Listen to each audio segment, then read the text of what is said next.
Hey, good morning, YouTubers. This morning I wanted to share with you an experience I had.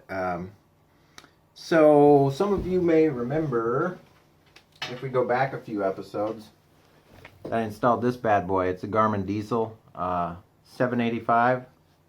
This thing is badass. Absolutely love it.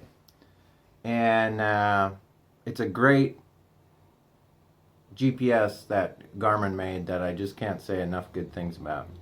However, the BC35 camera, the wireless camera that I ordered with it, does not do what it's supposed to do for my application now. Granted, I have the receiver and the transmitter in the shelter, so it has a hard time getting a signal, a Wi-Fi signal and whatnot, but it bounces back and forth between the GPS and the actual camera setting when you're in the vehicle driving down the road, because it captures the signal and then the signal goes away. It captures the signal goes away. So I made a suggestion to Garmin through their Facebook page, and I'm going to share that with you guys here.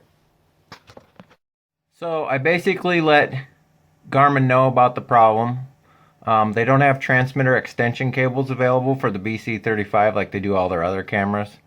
And so I made a suggestion to them to either put a patch in the actual GPS or allow or make a extension cable. And so the outcome was pretty much a form letter.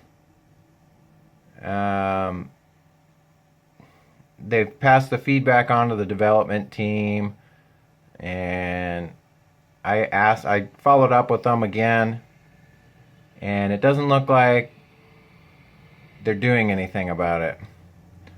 So my only option was to, at this point, take the camera out. It's not working. It doesn't do what it's supposed to do. It creates a headache when you're driving down the road, and it doesn't look like they're gonna do anything about it. But I found a solution. This is a solution that I found. The normal mount that comes with the 785 does not have this video in port. So I ordered this mount, and the only place that had it in stock was overseas from the UK. So it's coming, but we're just waiting on that. And then with that being said, an upcoming future episode that I'm going to do will cover this install. But for today, I'm going to get outside to the shelter. I'm going to remove the BC35. I'm going to try to return it. The bracket that came with it broke, or was broken when I got it. They're just paper thin metal. They're not very sturdy at all. And if you remember by looking at my other videos, I actually made a bracket for it that was more sturdy. Anyhow, I'm going to go outside. I'm going to have to do a little Sikaflex removal and cut some zip ties. That's probably about the only thing that I have to do to get that thing off of there, but we'll see. Let's go outside and start taking that out. Alright guys, so basically what I have to do is, this is the transmitter box, and even with it being 7 feet from the cab, since it's in this structure, we're not getting a signal that's worth a crap from the backup camera. So I've basically got to go through and cut a few tie wraps all the way to here, and then I get the joy of my first experience trying to get something out of Sikaflex. Power line comes down to here, so a few more tie wraps, and then just remove it from this box altogether. The other thing is what's the temperature? Oh yeah, it's 33 degrees out here this morning. So I'm going to turn the heater on in the shelter and get to work in here. Alright guys, I got the camera out. Just gotta get that bracket down. Wasn't as bad as I thought it would be, so just had to use a little screwdriver to help pry the connector out around the Sikaflex. So gotta tie wrap this stuff back up. And then I'm waiting for a delivery this morning, so we'll wait on that. The Amazon ferry just arrived, so let's take a look at what came.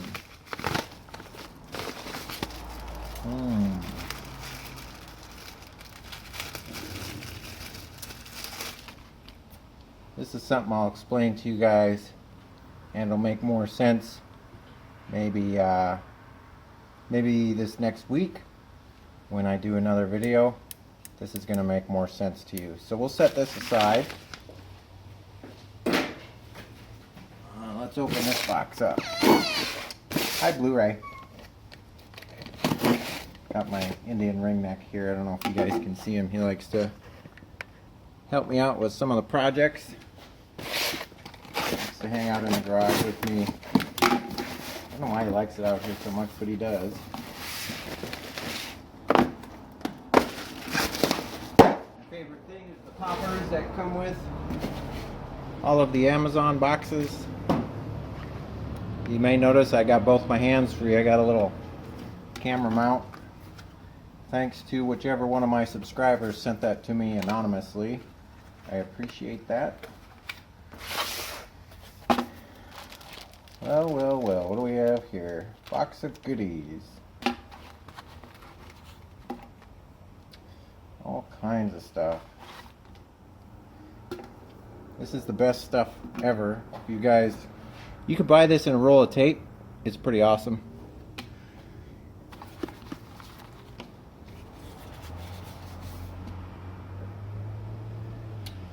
Okay, so these are some little HD cameras that actually have a sensor, a light sensor on them, and LED lights. So I guess you guys could probably figure out from this point what's going to happen next. So, well, let's just get started. Little tip for you guys, these lights are bright white and they come on when it's dark. In our state, you can't have any white lights on the back or the sides of your vehicle except for a reverse light. So I don't know why that law exists, but I just know it does. So what I'm going to do is I'm going to take a Sharpie, a red one, because this one's going to go on the back, and I'm just going to color over the LED lights. The light will still go through, it'll just be red now. So I mean, it's not too difficult. You can do it a couple times to make it even more pronounced, but at least it'll have like a red tint to it somewhat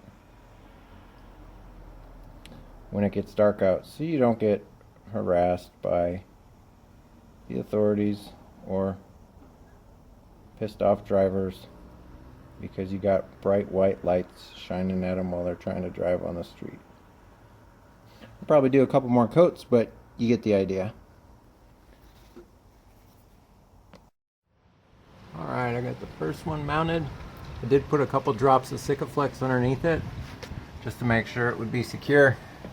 I got the wires, ran in here. By the way, it turned out to be an awesome day. You see the sun there. Perfect temperature outside. Remember, it was 33 this morning, so anyhow, I got that up. Spoiler alert, I don't have a couple of the components that I need to finish these cameras, so I'm going to show you where I'm going to put them, but then you'll have to wait till maybe one of the future episodes to see where I land these, or where the wiring goes to and how I complete the system. So these next two that I do are going to be side mount. Oh, what's this? This one came with an extra special tool. I bet you this is to peel off the camera if you want to remove it and stick it somewhere else, which is why they come with these extra pads for repositioning of the camera. That's kind of nice that it comes with extra stuff like that. So for these, they're going to be mounted on the side. So side markers are typically orange, so once again we're going to take an orange Sharpie, or in this case a Bic marker. They had a buy one get one free sale today at the store over here, so I got a couple packages of markers for about $5. So thought that was a pretty good deal. But anyhow, we'll put a couple coats of orange on these LEDs here. Make sure we cover those up good. Don't want anybody complaining or getting mad while we're on the freeway. That would be terrible, wouldn't it?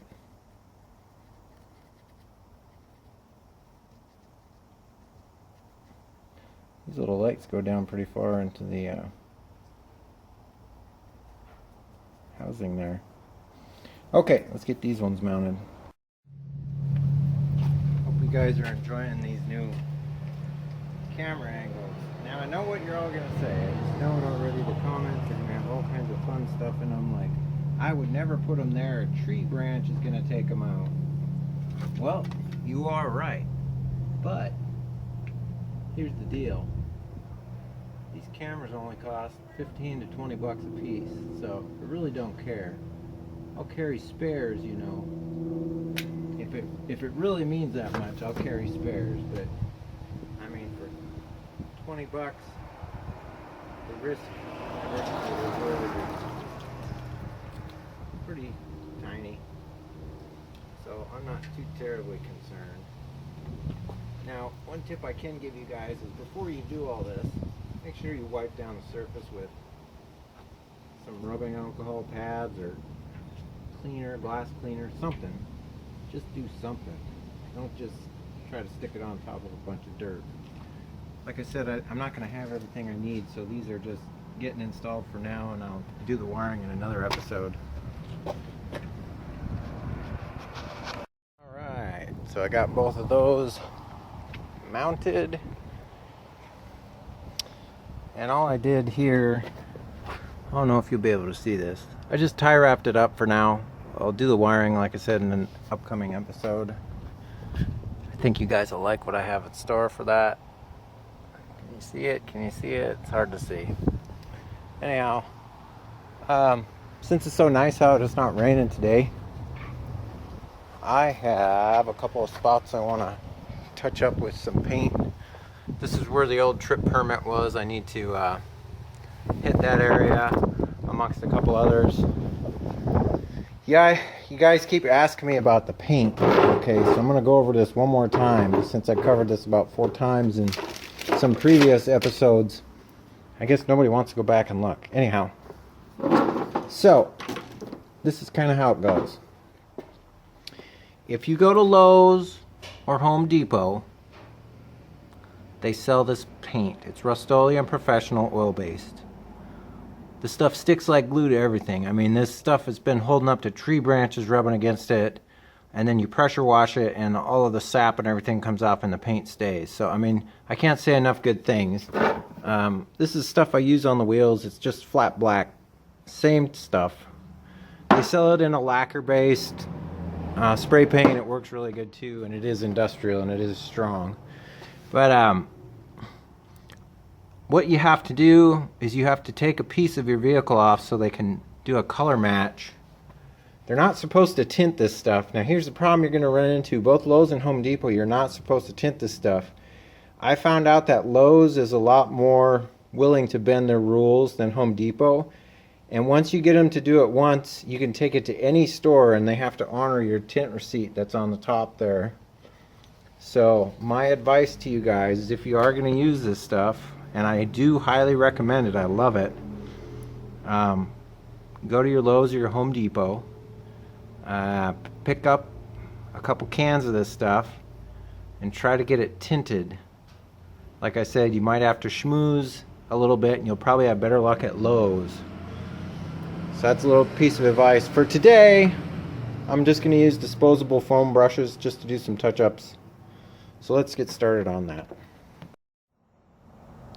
Alright, when that dries out, it should match up pretty good. It's almost dry already. Had a spot there, and then I did a little bit of patchwork. The top of the shelter there, you probably can't see it, but anyways, I think that's going to be it for me today, guys.